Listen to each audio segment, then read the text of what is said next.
Yo, what's going on? It's Jonathan back again with the Weekly Scuffle. Today I'm covering the Terrance Crawford vs. Shawn Porter fight. Honestly, it's a great fight. One of Terrance Crawford's toughest tests.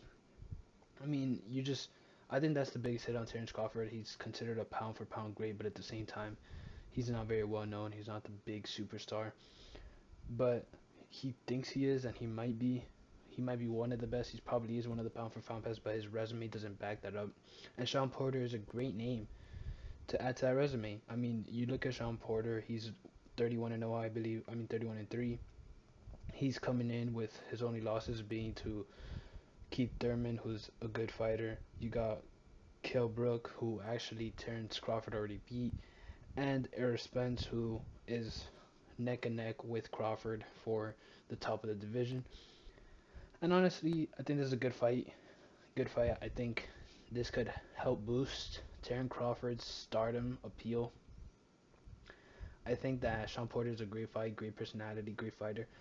I think I think this is very interesting to see how it plays out because I think everyone wants to see Terrance Crawford, Errol Spence. Everyone wants to see that happen. My dream scenario is Crawford wins this. Crawford fights Ugas, who actually some say got robbed versus Shawn Porter, but came back, beat Pacquiao, retired Pacquiao, and took his belt. And I would love to see after this fight Crawford versus Ugas and get that fight, get 2 belts for Crawford, 2 belts for Spence, and make it a big title fight. Each fighter has 2 belts. Make one of the biggest fights of probably 2022.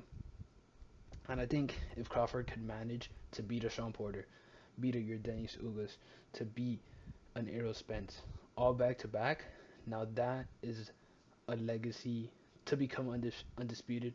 Also, that is a legacy defining moment or career span in fights, I suppose.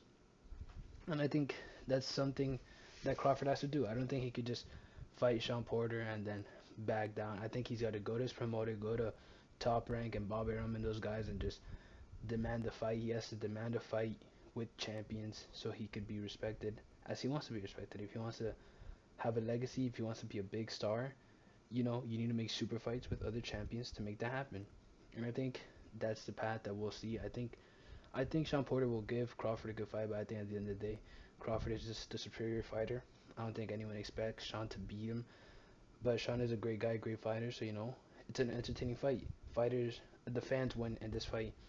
I think it'll be a good fight for Crawford. I think hopefully it'll inspire Crawford to maybe chase a Ugas, then make that big fight with Errol Spence. Honestly, I think the storyline with each fighter having 2 belts would be amazing. But at the end of the day, we'll see how it works out. We'll see. We'll see who wins it all. And I think Errol Spence versus Terrance Crawford needs to happen, and that'll be one of the biggest fights ever. But we'll see how this all plays out, and see y'all next time.